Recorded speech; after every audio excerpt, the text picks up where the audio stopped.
चीज़ ये है कि जब हम उसको हल करना सीख जाते हैं तो वो कहीं से भी आ जाए हम उसको कर सकते हैं। ठीक है, चलिए आगे बढ़ते हैं। ओके, चलिए आगे बढ़ते हैं।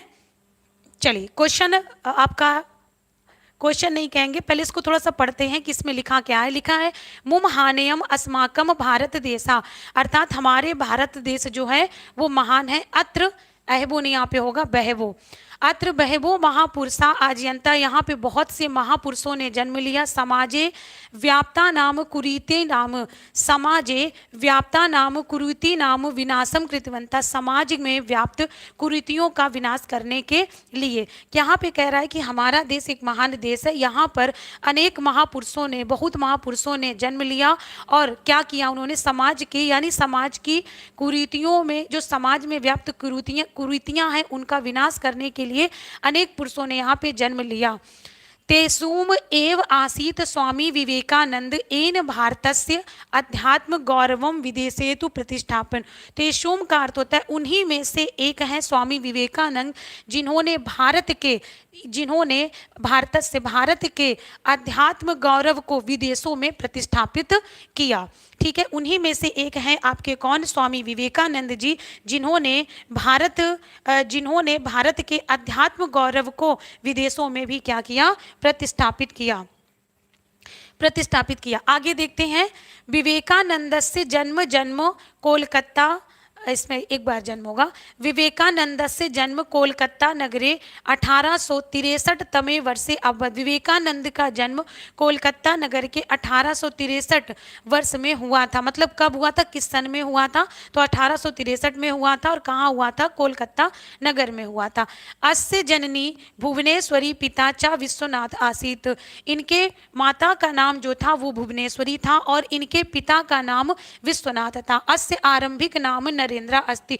आरंभिक यानी बचपन का नाम या शुरुआती नाम कह सकते हो। इनका जो आरंभ का नाम था या बचपन का जो नाम था वो नरेंद्र था। नरेंद्र शैशवा देव कुशाग्र बुद्धि स्वभावता चंचला और मनसा चा अशांता आसीत। अर्थात नरेंद्र शैशवा देव यानी शैशव अवस्था से ही, बचपन से ही कुशाग्र बुद्धि के और स्वभाव से चंचल तथा मन से अशांत थे। नरेंद्र शैशव अवस्था से ही कुशाग्र बुद्धि के और स्वभाव से चंचल और मन से अशांत थे।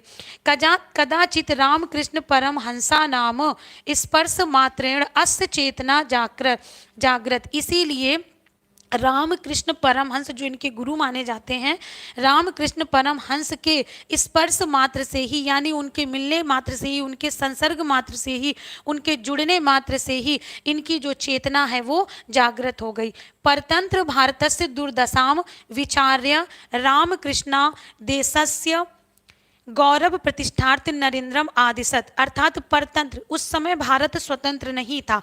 परतंत्र भारत को क्यों कहा गया यहाँ पर, क्योंकि उस समय पर जो भारत था वो स्वतंत्र भारत नहीं था बल्कि अंग्रेजों के अधीन में था। तो यहाँ पे कहा गया कि परतंत्र भारत की दुर्दशा में विचार्य मतलब विचार करके रामकृष्ण ने देश के गौरव की प्रतिष्ठापना के लिए नरेंद्र को आदेश दिया। नरेंद्र मतलब कौन, विवेकानंद स्वामी को आदेश दिया।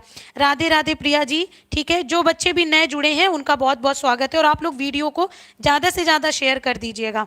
ठीक है, आदेश दिया। आगे कहता है कि आगे आप देख पा रहे होंगे, गुरु आज्ञा स्वीकृते विवेकानंद समग्र राष्ट्रीय पर्यटन अकरोत। गुरु मतलब यहाँ पे आपका गुरु का जो है वो षष्ठी का यहाँ पे बहुवचन है। गुरु की आज्ञा को पाकर या गुरु की आज्ञा को स्वीकार करके या मान करके, कुछ भी कह सकते हो, मान करके विवेकानंद समग्र यानी संपूर्ण राष्ट्र में भ्रमण के लिए निकले, यानी भ्रमण करने के लिए निकल चुके। मोह निंद्रा प्रसुप्तान जानान यथाशक्ति पावद अधितम मान। अर्थात मोह निंद्रा से जो लोग प्रसुप्त थे, मोह से, निंद्रा से जो लोग ग्रसित थे, ठीक है, उनको जानकर उनकी यथाशक्ति का उनको जगाने के लिए ये निकल पड़े। यानी इनका उद्देश्य था कि जो लोग मोह में लगे हुए हैं, जो निद्रा में लगे हुए, वो इन चीज़ों से जागे और आगे के लिए अपनी यथाशक्ति आदि चीज़ों को जाने। इसके बाद में 1893 यानी कि 1893 तमे वर्षे विवेकानंद अमेरिका राष्ट्र से शिकागो नामनी नगरे समायोजिते। यानी 1893 में सन 1893 में विवेकानंद अमेरिका राष्ट्र के शिकागो नाम के, नामनी मतलब शिकागो नाम के नगर में समायोजित विश्व धर्म सम्मेलन में भारतस्य प्रतिनिधित्व का अक्रोत, भारत की तरफ से या भारत का प्रतिनिधित्व किया। फिर से देख लेते हैं। 1893 में विवेकानंद ने अमेरिका राष्ट्र के शिकागो नाम के नगर में समायोजित एक विश्व धर्म सम्मेलन में भारत का प्रतिनिधित्व किया। तत्र असौ अमेरिका वासिनी बंधनो भागिनश्च इति पदाभ्याम संबोधितवान, और वहां पर अमेरिका के वासियों को इन्होंने बंधु और भगनीचा अर्थात भाई और बहन, बंधुओं मतलब भाई और भगनी मतलब होता है बहन, यानी जो हमारे नरेंद्र मोदी जी कहते हैं ना भाइयों और बहनों, वही संबोधन, ठीक है, भाई और बहन इत पदों से संबोधित किया। यदा समग्र सभा भवन, और यदा मतलब होता है जब संपूर्ण सभा भवन में कतरल ध्वनि नाम, यानी कि तालियों की, कतरल मतलब होती तालियां, ध्वनि नाम गुंजायानम जातम, और इनके पूर्ण सभा जैसे इन्होंने संबोधित किया तो पूरा जो सभा भवन था वो तालियों से गूंज उठा। ठीक है। सप्ताहम यावत महामेधावी विवेकानंद शून्य अवलंब स्वकीयम भाषणम कृतवान, और सप्ताह के अंत में जो महामेधावी विवेकानंद थे उन्होंने शून्य अवलंब अर्थात शून्य पर अपना स्वकीयम मतलब अपना भाषण इन्होंने दिया। फिर कहता है आगे, यसात भरता विश्व गुरु पदम पुनः प्राप्तवान, और इस प्रकार जो भारत था, भरता नहीं होगा भारत विश्व गुरु के पद पर पुनः प्राप्त हुआ। मतलब इन्होंने इतनी अच्छी स्पीच वहां पे दी थी, आप लोग जानते भी होंगे विवेकानंद के विषय में कि इन्होंने हिंदी में स्पीच वहां पर दी थी, और वो इतना हुआ कि इन्होंने अपने भारतवर्ष को वहां पर पुनः एक विश्व गुरु के नाम से पुनः प्रस्थापित किया या प्राप्त किया। ठीक है। जो भारत कभी खो चुका था, जो परतंत्र भारत था। फिर समस्त विश्व वसी कुर्वम, समस्तम विश्वम वसी कुर्वम विवेकानंदा घोषितवान, और इन्होंने लगभग समस्त जो विश्व था उसको अपने वश में या अपने संबोधन से इतना ज़्यादा सबको ललायित कर लिया या आकर्षित कर लिया कि सर्वे अपि सभी जना प्राणीषु समत्व दुष्टितम, इन्होंने संपूर्ण विश्व को एक साथ बांधने के लिए कहा कि जब सभी जन, सभी प्राणियों में, सभी जनों में, सभी प्राणियों में समान दृष्टितम, समान दृष्टि रहेगी, अवधार्यंत यानी समान दृष्टि को धारण करेंगे, चेत तर्हि स्वधर्म विशेषम पालयंता, तभी सभी अपने धर्म विशेष का पालन करेंगे, और अपि विश्व बंधुत्व स्थापितुम शक्यते, और इस प्रकार से हम अपने, इसी प्रकार से हम विश्व बंधुत्व को सभी जगह स्थापित कर सकते हैं। फिर से समझ लेते हैं इस पॉइंट को कि इन्होंने समस्त विश्व को एक साथ बांधने के लिए इन्होंने ये घोषित किया कि जब सभी लोग और सभी प्राणियों समान दृष्टि से देखे जाएंगे, कोई छोटा बड़ा नहीं, कोई जाति कुजाति नहीं, किसी भी प्रकार से समान दृष्टि से देखा जाएगा, तभी जो है विश्व की भावना जो है, विश्व बंधुत्व जो है स्थापित, शक्यते मतलब किया जा सकता है, स्थापित करने के लिए या स्थापित किया जा सकता है। ठीक है। ये हमारा जो था वो पैराग्राफ था। आई होप आप लोगों को समझ में आया होगा। ठीक है। चलिए अब हम लोग इससे रिलेटेड प्रश्न देखेंगे, और मैं प्रश्नों पर आप लोगों के ऊपर ही डिपेंड रहूंगी, ये ध्यान रखिएगा, क्योंकि पैराग्राफ मैंने पढ़ दिया है, उत्तर आप लोगों को देने हैं।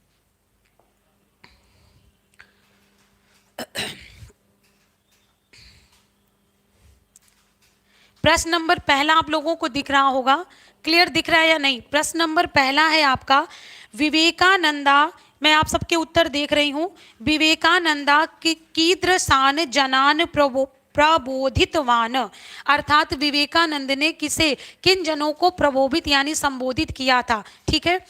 महानिद्रा, महा यहाँ पे नहीं होगा, मो होगा, मो निद्रा प्रसुप्ततान जनान, या फिर वृक्ष आरूढ़ जनान, या फिर स्नानशीलान जनान, या फिर दानशीलान जनान, अर्थात जो दानशील जन थे उनको किया था, या फिर जो स्नानशील थे उनको किया था, या जो वृक्ष के आरूढ़ जन थे उनको किया था, या फिर मो निद्रा से जो प्रसुप्त थे उनको इन्होंने प्रबोधित किया था।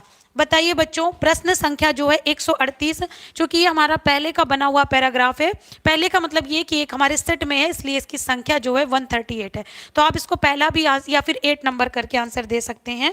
ठीक है। बताओ विकल्प 1 का जो उत्तर है वो क्या जाएगा? बहुत सीधा उत्तर जाना चाहिए। ठीक है। अच्छा, सरिता शुक्ला जी बोल रही हैं कि ए होगा, खुशी सिंह ए होगा, नैन्सी शर्मा डी होगा, ठीक है।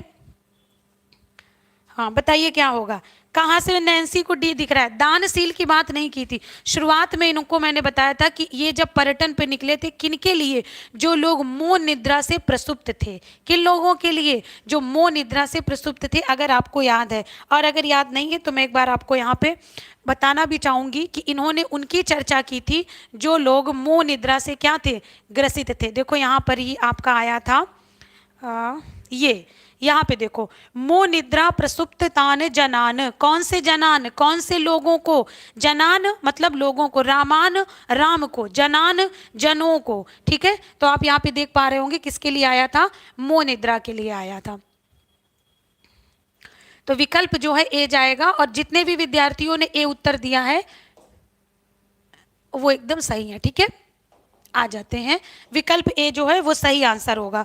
आगे बढ़ते हैं, प्रश्न संख्या दूसरा। प्रश्न संख्या दूसरा है बच्चों, शिकागो नगरे विश्व धर्म सम्मेलने, अर्थात शिकागो नगर के विश्व धर्म सम्मेलन में कम अवलंब्य विवेकानंद भाषणम कृतवान, अर्थात विवेकानंद ने किसके लिए भाषण दिया था? किस पर भाषण दिया था?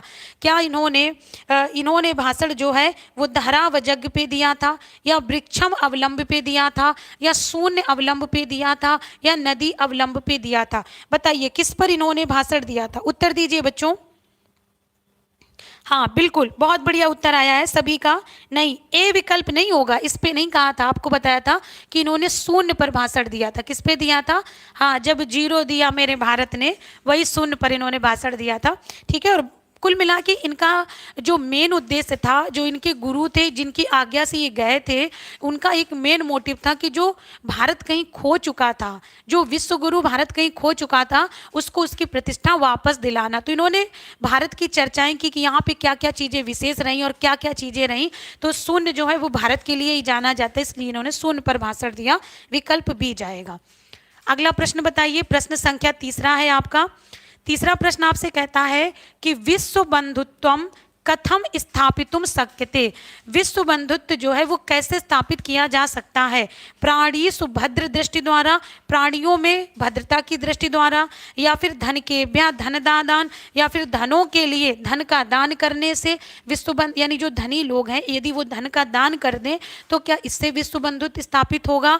या फिर प्राणी समत्र दृष्टि द्वारा, या फिर प्राणियों में जब समान दृष्टि होगी उसके द्वारा स्थापित होगा, या तृतीयभ्या जल दान, या फिर जिसको जल की आवश्यकता है, जो प्यासे हैं उनको जल का दान देने से आपकी विश्व बंधुत्वता स्थापित होगी? बताइए। अच्छा ठीक है, ओके। वैसे पैराग्राफ में आंसर तो दिखा दिया करे तो सही बात है, लेकिन जब मैंने पैराग्राफ को इतने अच्छे से पढ़ा ही दिया है तो मेरे ख्याल से इसका उत्तर भी आ जाना चाहिए। चलिए ठीक है, ओके, दिखा देते हैं। बिल्कुल भाई, खुशी जी कह रही कि पैराग्राफ में आंसर दिखा दो, ठीक है, देख लेते हैं। चलो इसका भी दिखा देते हैं, इसका भी दिखा देते हैं, दो का दिखा देते हैं। पहले का तो दिखा ही दिया था, ठीक है। देखो यहाँ पर आपसे बात आई, पहले इसको दिखा देते जो अभी मैंने बात की थी। यहाँ पर कहा था इन्होंने, क्या घोषित इन्होंने किया था कि सर्वे अपि जना, इन्होंने घोषित किया था सर्वे अपि जना प्राणीसु और समत्र दृष्टितम, समस्त दृष्टि की बात की थी ना यहाँ पे, कि कैसे और आगे क्या स्थापित करना चाह रहे थे? विश्व बंधुत्व। तो कहा था विश्व बंधुत्व कैसे स्थापित होगा? जब प्राणियों में, सभी जनों में और प्राणियों में समान दृष्टि होगी, ठीक है। ये आपके प्रश्न संख्या 3 का उत्तर हो गया। और प्रश्न संख्या 2 का उत्तर जो था वो था कि इन्होंने भाषण जो है किस पे दिया था? इसको हटा देते हैं, थोड़ा साफ हो जाएगा।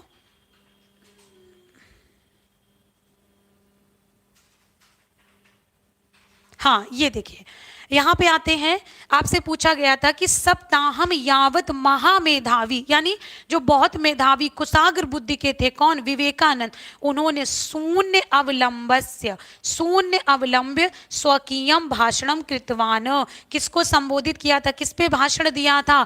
तो शून्य पे दिया था, ठीक है। अभी क्लियर हो गया खुशी जी? ठीक है, चलिए ओके, आगे देखते हैं अगले प्रश्न की तरफ। 3 प्रश्न हो गए, अगला प्रश्न देखते हैं।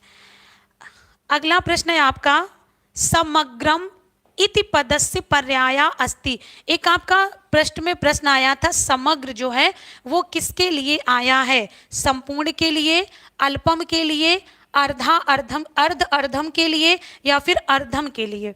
ठीक है, तो देखिए यहां पर आपका एक समग्र शब्द आया था, ये यहां पर आपका है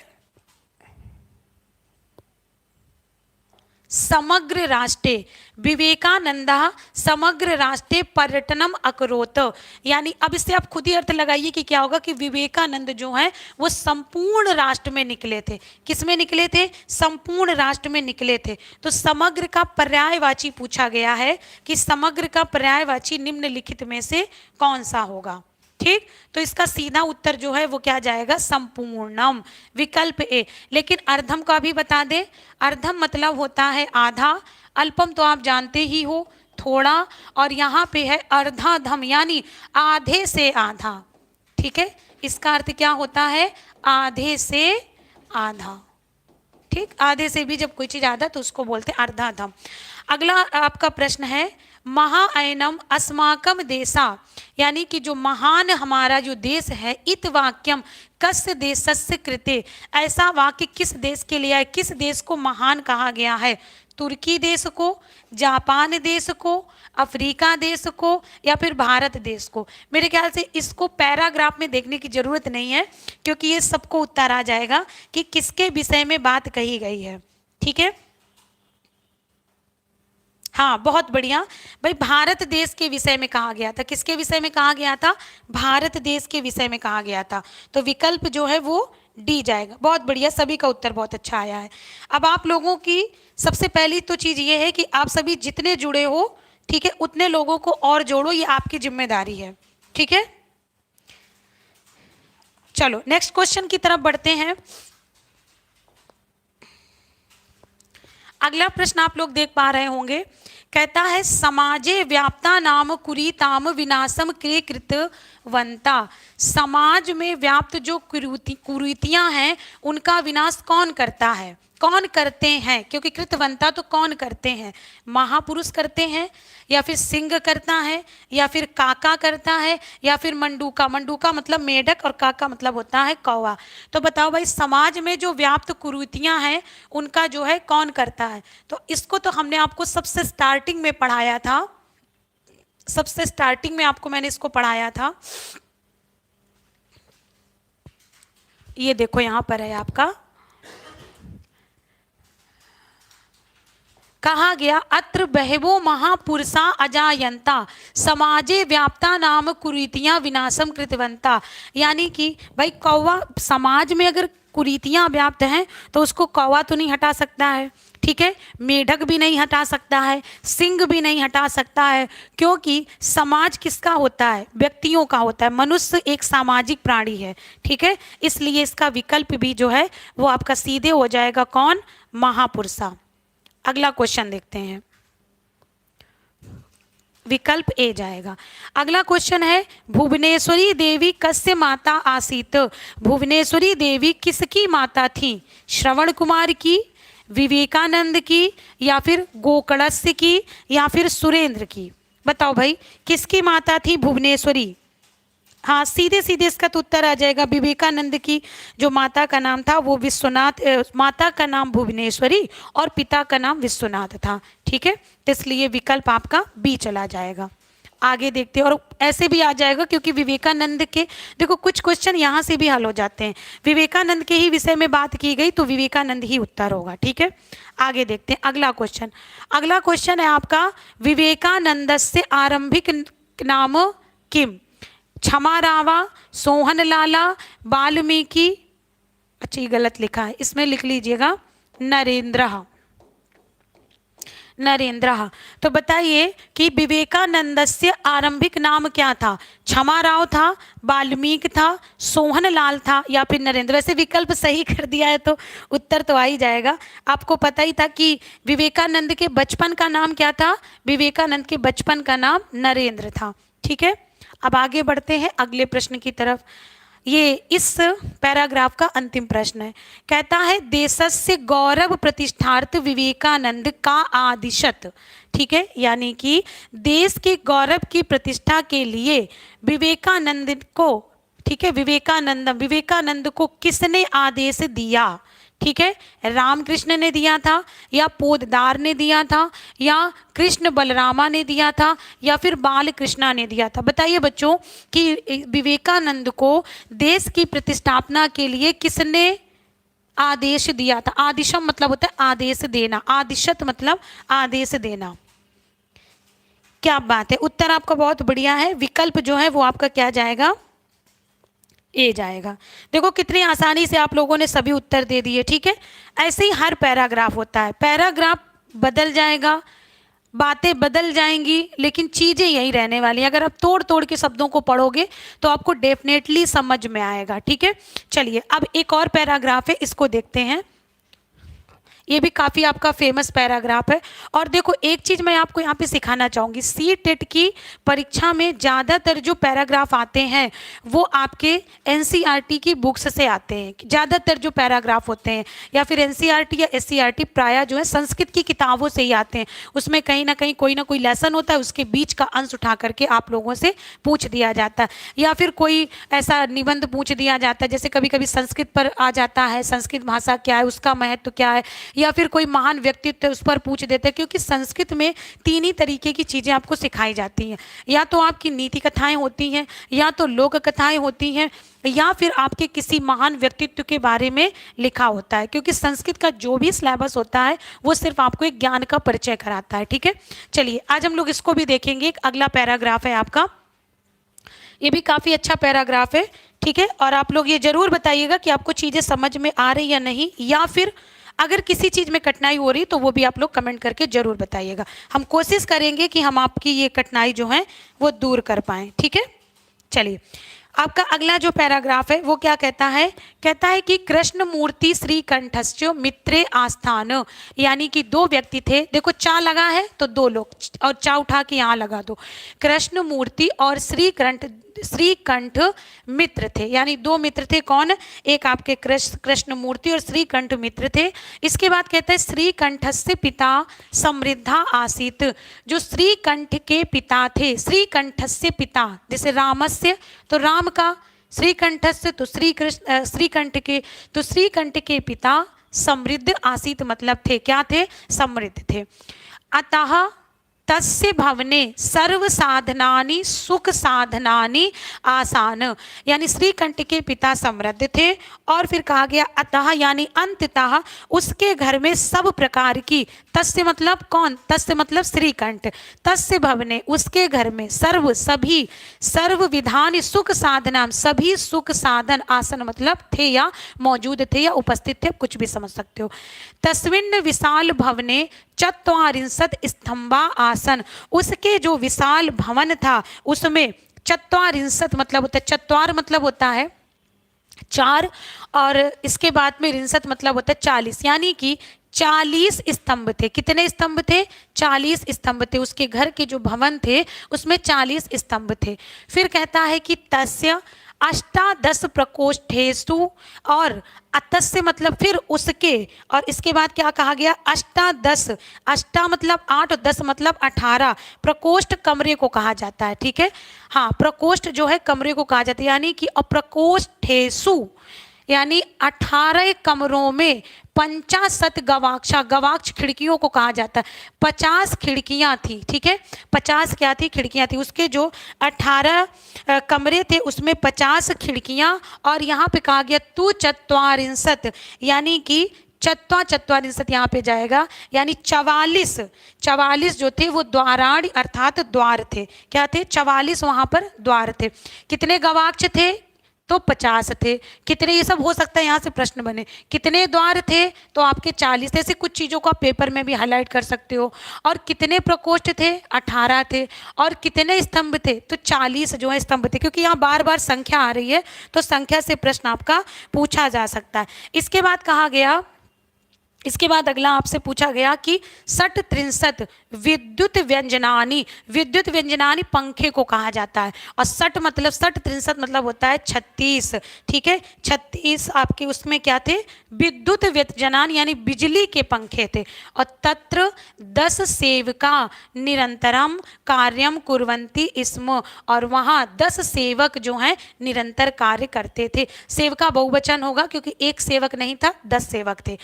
परम कृष्ण मूर्ते माता पिता चा निर्धनो, परंतु कृष्ण मूर्ति के जो माता पिता थे, माता पिता चा यानी माता और पिता, दो व्यक्ति थे इसलिए निर्धनो, माता और पिता जो थे निर्धन थे, और इस क्या थे, निर्धन थे, ठीक है। यानी कि ये जो श्रीकंठ था वो बहुत बड़ा पैसे वाला था, आप देख ही पा रहे हैं कि क्या क्या चीजें उसके पास थी, लेकिन जो श्रीकंठ था उसके पिता जो थे वो क्या थे, गरीब थे, ठीक है। और इसके बाद में कहा गया कि कृषक दंपति, और कैसे दंपति थे, किसान दंपति थे, दंपति मतलब दोनों किसान थे। तस्य ग्रहण आडंबरम विहीन विहीनम साधारण चा आसीत, उसके घर में या उसके घर में आडंबर विहीन साधारण होता था, मतलब कोई भी आडंबर नहीं, कोई भी, क्योंकि पैसा नहीं था। आडंबर क्या है, आडंबर होता है पैसा, जब पैसा ही नहीं था तो सारी चीजें साधारण थी, मतलब आडंबर से विहीन थी, ठीक है। आगे देखते हैं। फिर कहता है एकदा श्रीकंठा मित्रेण सह प्रातः नववादने तस्य ग्रहम आगच्छत, एक बार श्रीकंठ मित्र के साथ, मित्रेण यानी रामेण, सह मतलब साथ, मित्र के साथ में प्रातः नववादने कितने बजे, 9 बजे, तस्य मतलब उसके, और ग्रहम आगच्छत उसके घर आया। कौन आया, श्रीकंठ जो है मित्र के साथ उसके घर आया। तो 2 मित्र थे, एक श्रीकंठ और एक कृष्ण मूर्ति। तो जब श्रीकंठ आएगा तो किसके घर में आएगा, कृष्ण मूर्ति के घर में आएगा। तत्र कृष्ण मूर्ति ही तस्य माता पिता चा स्वाशक्त्या श्रीकंठस्य आतिथिताभ्यम अकुर्वम, वहां कृष्ण मूर्ति के माता पिता अपनी शक्ति के अनुसार, स्व मतलब अपनी, शक्त्या मतलब शक्ति, स्वशक्ति अपनी शक्ति के अनुसार श्रीकंठ का अतिथि यानी कि स्वागत सत्कार अकुर्वन मतलब किया। एतत् दृष्टवा, देखो टवा, एक चीज ध्यान रखिएगा बच्चों, जहां भी आपको टवा या त्वा मिल जाए तो आप समझ जाइएगा कि ये प्रत्यय त्वा होता है, और इसका अर्थ होता है करके। हिंदी में ये पूर्वकालिक क्रिया, जैसे देख करके, सुनत्वा मतलब सुन करके, दृष्टवा मतलब देख करके, ठीक है, इस प्रकार से। तो एतत् दृष्टवा, यह देख कर, श्रीकंठा अकथयत मित्रा, श्रीकंठ ने कहा मित्र, अहम भवताम सत्कारेण संतुष्टो अस्मि, मैं आपके सत्कार से, भवताम मतलब आपके सत्कार से संतुष्ट हूं। केवलम इदमेव मम दुखा, केवल मुझे इस बात का दुख है कि यत तव ग्रहे एको अपि, यानी कि तुम्हारे घर में कोई भी इस प्रकार का नहीं है, जैसे उसके यहाँ पर थे मम सत्काराय भवताम बहु कष्टम जातम, यानी तुम्हारे यहाँ पर कोई भी नौकर नहीं है तो तुम्हें काफी दुख हुआ, क्योंकि तुमने मम सत्कारम भवताम बहु कष्टम, तुम लोगों को मेरा सत्कार करने में बहुत कष्ट हुआ होगा। भाई वो तो नौकरों में था ना, इसलिए। आगे देखते हैं। मम ग्रहे तो बहु कर्मकारा संति, मेरे घर में तो बहुत कर्मकारा यानी बहुत से नौकर हैं सदा।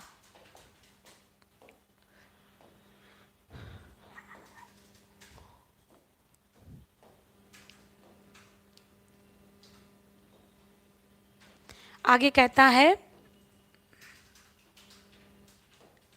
ये सदा कृष्ण मूर्ति सदा ही रहते, मतलब मेरे घर में बहुत से नौकर जो हैं वो हमेशा ही रहते हैं। कृष्ण मूर्ति अवदत यानी कृष्ण मूर्ति बोला मित्र, ममापि अष्टो कर्मस्कारा संति, में मम धन अपि, मेरे यहाँ भी 8 कर्मकार हैं। वो कहते हैं मेरे यहाँ भी 8 जो है नौकर हैं। कितने नौकर हैं, 8। श्रीकंठा अकथयत, कह रहा श्रीकंठ फिर बोला मित्र, किंतु ते ना दृश्यन्ते, किंतु कोई दिखाई तो नहीं पड़ रहा है। तो भवान भवता माता पिता चा एवं अत्र, यहाँ पर तो आप और आपके माता पिता हैं, अत्र कार्यम कुर्वन्ति जो सभी काम कर रहे हैं। कृष्ण मूर्ति अकथयत, कृष्ण मूर्ति बोला कि मित्र भवान सम्यक चिंतित, तुम्हारी जो चिंता है वो सम्यक है, होना भी चाहिए कि 8 नौकर हैं लेकिन एक भी दिखाई तो नहीं दे रहे हैं। तो कह रहा है अहम स्वकर्म काराणाम परिचयम वाच में, मैं अपने अपने कर्मकारों का अर्थात जो मेरे नौकर हैं उनका मैं परिचय देता हूँ। श्रीकंठा अकथयत कारतुम, तो श्रीकंठ बोला ठीक है बताइए। तो कृष्णमूर्ति अकथयत, कृष्णमूर्ति बोला मम कर्मकारा संति, मेरे जो नौकर हैं वो दो पादों दो पैर हैं, दो हस्तों दो हाथ हैं, दो नेत्र हैं, और दो श्रोते दो सुनते हैं मतलब कान हैं। तो इसके दो दो चार दो छः दो आठ, मतलब मेरे जो नौकर हैं वो दो हाथ दो पैर दो आँख और दो कान हैं। चा इति, इस प्रकार से। एते प्रतिक्षणम मम सहायकत्व कार्यम कुर्वन्ति, जो एते मतलब इस प्रकार जो प्रतिक्षण मेरे कार्य में सहायता करते हैं। किंतु तव भृत्या सदैव सर्वत्र चा उपस्थिता ना भवन्ति, लेकिन तुम्हारे यहाँ पर तो जो नौकर हैं वो हमेशा तुम्हारे साथ नहीं रह सकते हैं। ध्यान से समझिएगा भाई, हाथ पैर तो हमेशा व्यक्ति के साथ रहते हैं, लेकिन नौकर जो है वो हमेशा नहीं रह सकते। तो कृष्णमूर्ति ने कहा लेकिन तुम्हारे यहाँ जो नौकर हैं वो हमेशा तुम्हारे साथ उपस्थित नहीं हो सकते हैं। यतो है भृत्या नाम कृते एतत् संभवनेम नास्ति, यानी हमेशा वो हमारी सहायता के लिए उपस्थित नहीं हो सकते हैं।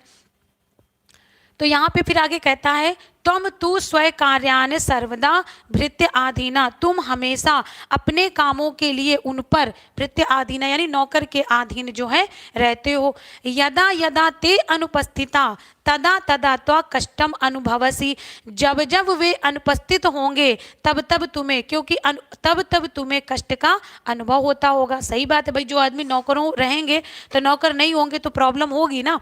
स्वावलंबने तू सर्वदा सुखमेव, अर्थात स्वावलंबन जो है वो हमेशा ही क्या देता है, सुख देता है, हमेशा सभी को सुख देता है। स्वावलंबन मतलब समझ रहे हो, अपने पर आश्रित, अपने पर अवलंबन। ना कदापि कष्टम भवति, जिससे कभी कष्ट नहीं होता या कभी कष्ट नहीं होता है। श्रीकंठा अवदत मित्र, श्रीकंठ बोला मित्र, तब वचनानि श्रुत्वा, तब मतलब तुम्हारे, तब तुम्हारे, क्योंकि ये षष्ठी का एक वचन होगा, तुम्हारे वचनों को सुनकर, श्रुत्वा मतलब सुनकर, मम मनसी मेरा मन, महती प्रसन्नता जाता बहुत प्रसन्न हुआ। अधुना अहम अपि, आज से मैं भी स्वय कार्याणि स्वयमेव कर्तुम, मैं भी अपने कार्य स्वयं ही सदैव सदा ही तदेव तदा ही स्वयं ही करने के लिए इच्छामि इच्छा करूंगा। कर्तुम मतलब यहाँ पे तुमुन प्रत्यय, इसका अर्थ लिए के अर्थ में होता है, तुमुन प्रत्यय, करने की इच्छा करूंगा। भवतु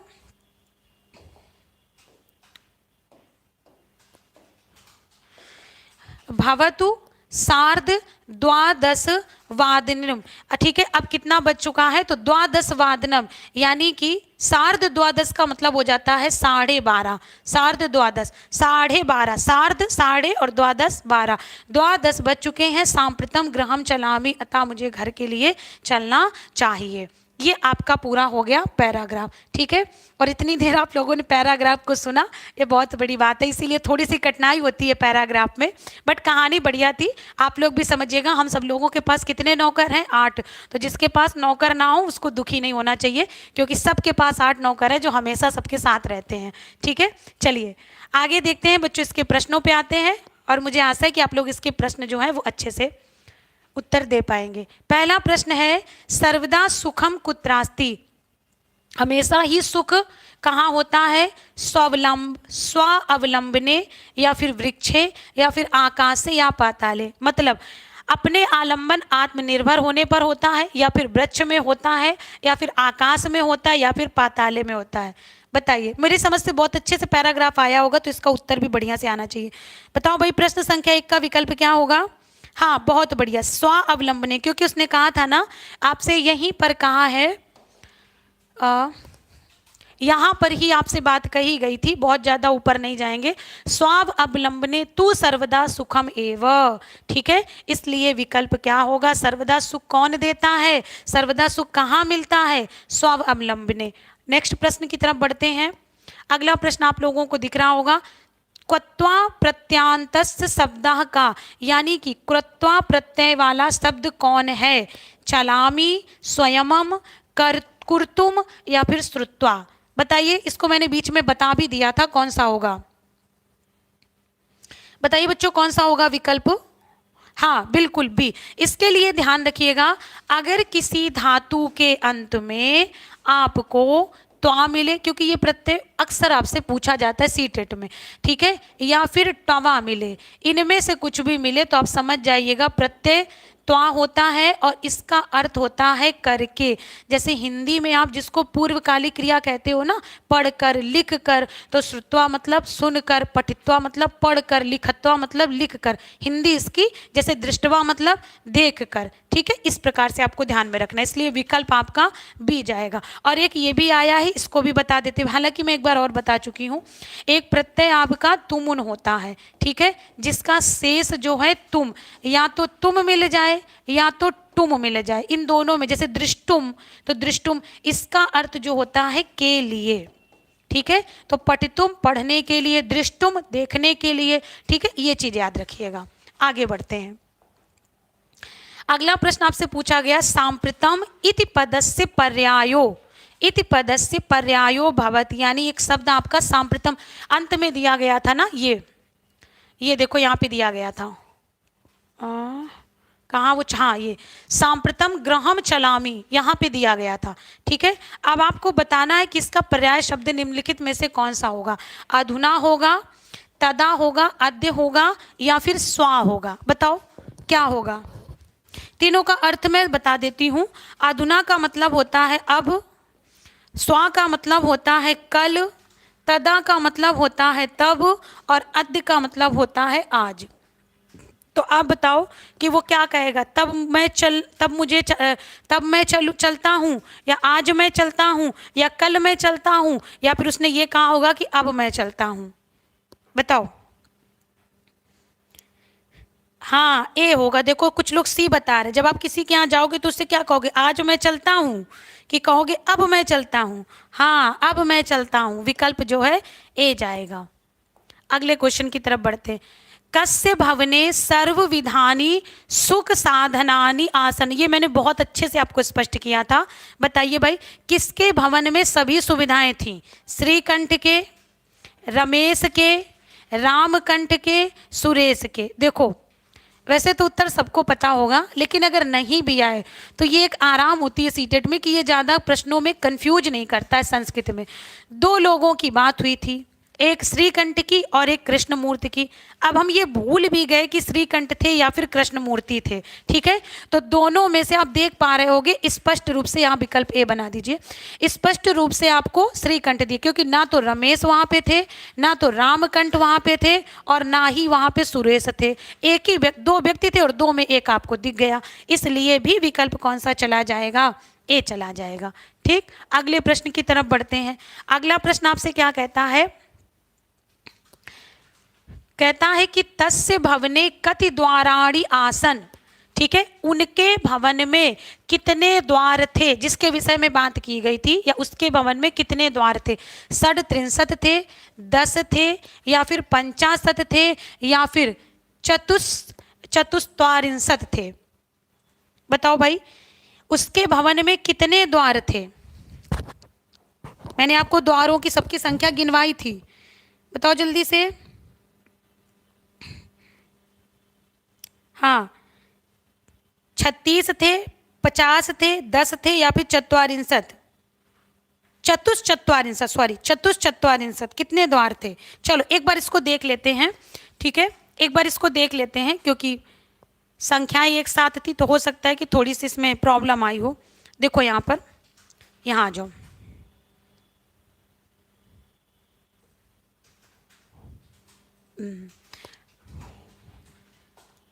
देखो कहा गया था 44 स्तंभ थे, 40 स्तंभ थे, 18 प्रकोष्ठ, 18 कमरे थे, ठीक, 50 गवाक्षा, 50 क्या बोलते हैं खिड़की कह सकते हो, या फिर वातायन कह सकते हो, कुछ भी, और चतुष यहाँ पे होना चाहिए, चतुश्चत्वारिंशत् यानी 44 क्या थे, द्वाराणि थे। तो हमसे क्या पूछा गया, द्वार पूछा गया।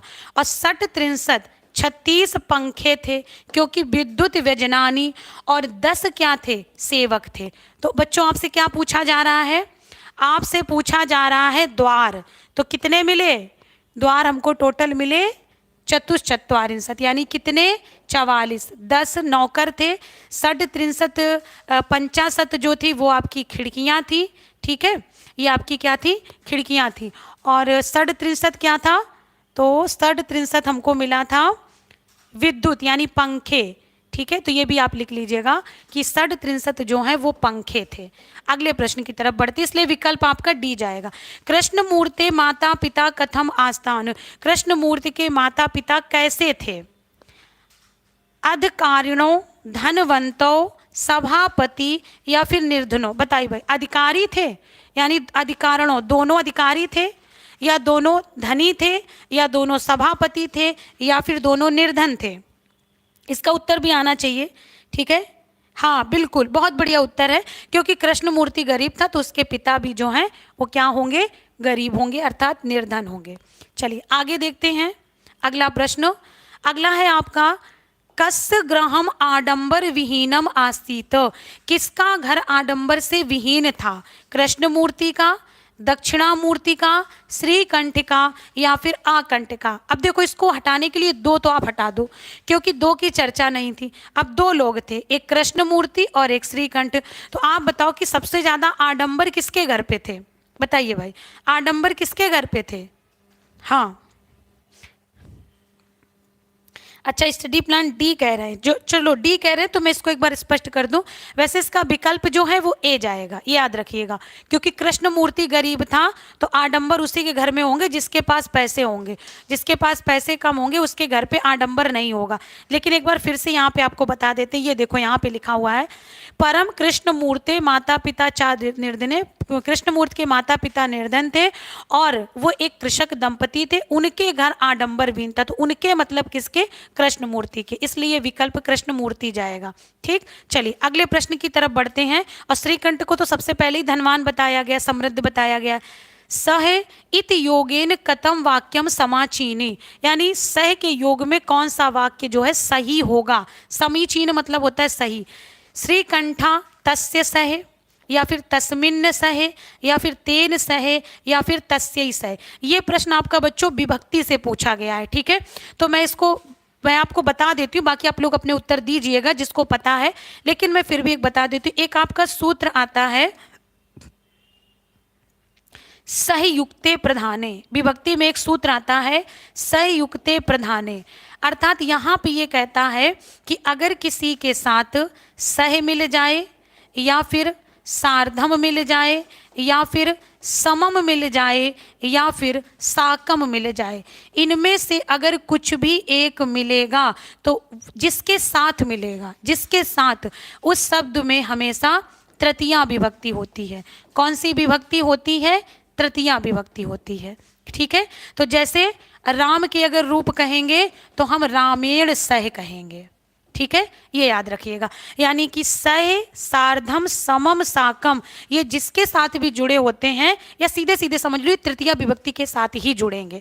तो आप देखिए इसमें होगा नहीं क्योंकि ये षष्ठी विभक्ति है, इसमें भी नहीं होगा क्योंकि ये भी षष्ठी नहीं सप्तमी विभक्ति है, और तस्मय नहीं होगा क्योंकि ये आपकी चतुर्थी विभक्ति है, और तेन सह होगा क्योंकि ये आपकी तृतीया विभक्ति। तेन मतलब होता है तृतीया। अगर यहाँ से ना है तो यहाँ से पहचान लेना, राम से रामेण बना तो तत् से तेन बना, ठीक है। इसलिए इसका विकल्प जो है वो विकल्प सी जाएगा।